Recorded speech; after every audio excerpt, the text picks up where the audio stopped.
श्री राधे। ओम नमः शिवाय। एक बार फिर से स्वागत है आपका आपके अपने YouTube चैनल सनातन अमृत गंगा में।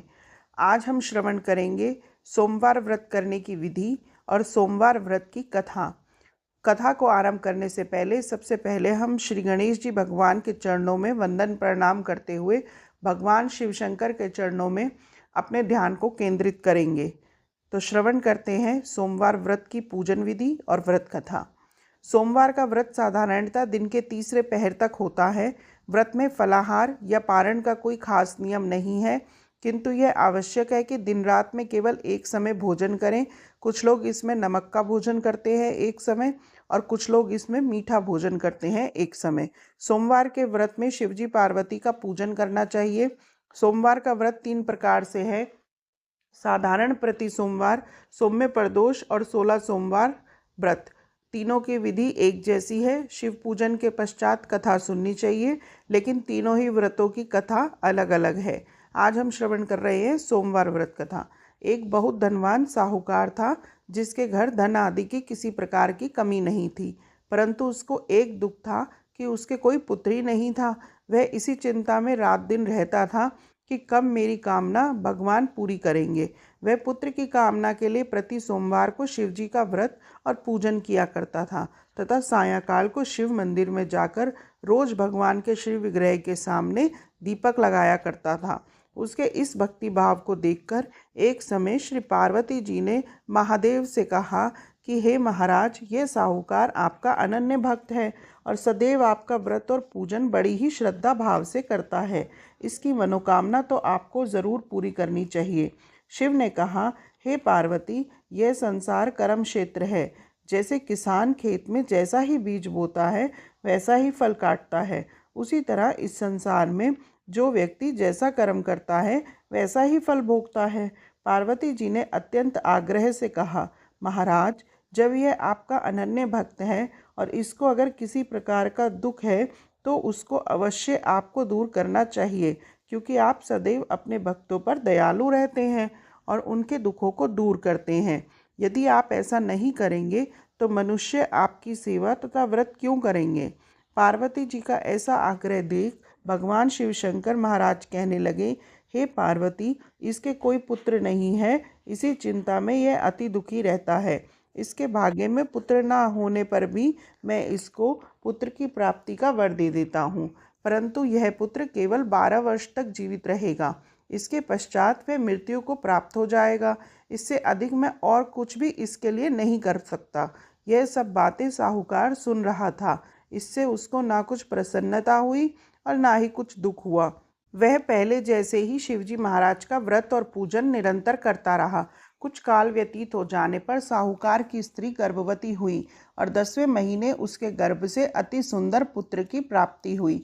साहूकार के घर में बहुत खुशी मनाई गई, परंतु साहूकार ने उसकी केवल 12 वर्ष की आयु जान कोई अधिक प्रसन्नता प्रकट नहीं की और ना ही किसी को यह भेद बताया।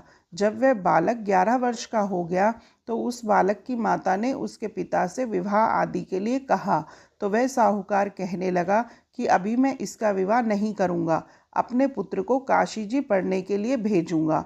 फिर साहूकार ने अपने साले अर्थात बालक के मामा को बुलाकर उसको बहुत सा धन देकर कहा, तुम इस बालक को काशी जी पढ़ने के लिए ले जाओ और रास्ते में जिस स्थान पर भी जाओ यज्ञ कराते और ब्राह्मणों को भोजन कराते हुए जाओ। वह दोनों मामा भांजे यज्ञ करते और ब्राह्मणों को भोजन कराते जा रहे थे। रास्ते में उनको एक शहर पड़ा। उस शहर में राजा की कन्या का विवाह था और दूसरे राजा का लड़का जो विवाह करने के लिए बारात लेकर आया था वह एक आंख से काना था।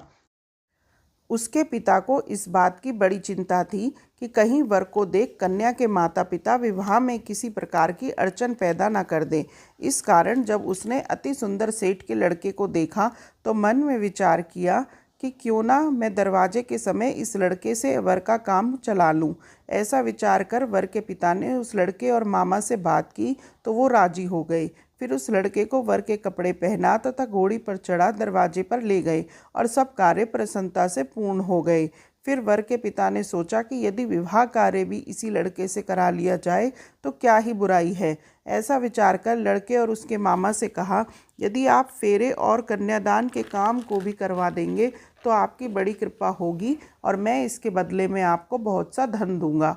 तो उन्होंने स्वीकार कर लिया और विवाह कार्य भी बहुत अच्छी तरह से संपन्न हो गया। परंतु जिस समय लड़का जाने लगा तो उसने राजकुमारी की चुंदड़ी के पल्ले पर लिख दिया कि तेरा विवाह तो मेरे साथ हुआ है, परंतु जिस राजकुमार के साथ तुमको भेजेंगे वह एक आंख से काना है और मैं काशी जी पढ़ने जा रहा हूँ। लड़के के जाने के पश्चात उस राजकुमारी ने जब अपनी चुन्नी पर ऐसा लिखा हुआ पाया तो उसने राजकुमार के साथ जाने से मना कर दिया और कहा कि यह मेरा पति नहीं है, मेरा विवाह इसके साथ नहीं हुआ है, वह तो काशी जी पढ़ने गया है।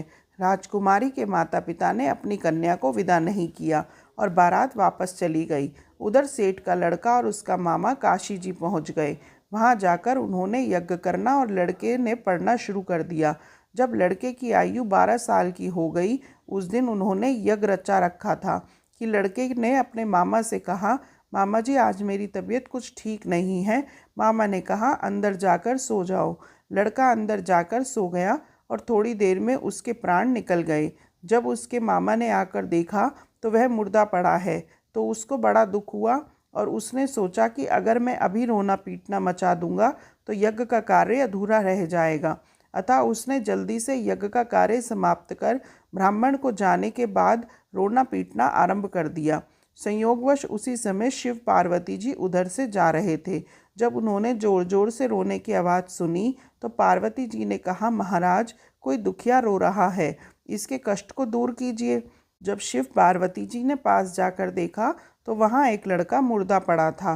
पार्वती जी कहने लगी, महाराज यह तो उसी सेठ का लड़का है जो आपके वरदान से हुआ था। शिव जी कहने लगे, हे पार्वती, हाँ इसकी आयु इतनी थी सो यह भोग चुका।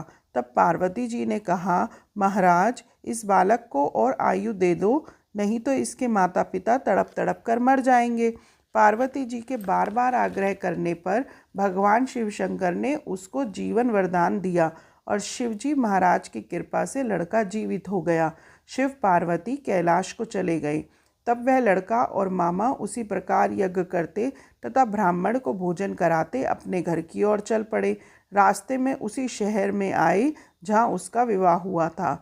वहाँ पर आकर उन्होंने यज्ञ आरंभ कर दिया तो उस लड़के के ससुर ने उसको पहचान लिया और अपने महल में ले जाकर उसकी बड़ी खातिर की। साथ ही बहुत दास दासियों सहित आदरपूर्वक लड़की और जमाई को विदा किया। जब वह अपने शहर के निकट आया तो मामा ने कहा, मैं पहले तुम्हारे घर जाकर खबर कराता हूँ। जब उस लड़के का मामा घर पहुँचा तो लड़के के माता पिता घर की छत पर बैठे थे और यह प्रण कर रखा था कि यदि हमारा पुत्र सकुशल लौट आया तो हम राजी खुशी नीचे आ जाएंगे, नहीं तो छत से गिरकर अपने प्राण खो देंगे। इतने में उस लड़के के मामा ने आकर यह समाचार दिया कि आपका पुत्र आ गया है, तो उनको विश्वास नहीं आया। तब उसके मामा ने शपथ पूर्वक कहा कि आपका पुत्र अपनी स्त्री के साथ बहुत सारा धन लेकर आया है। तो सेठ ने आनंद के साथ उसका स्वागत किया और बड़ी प्रसन्नता के साथ रहने लगे।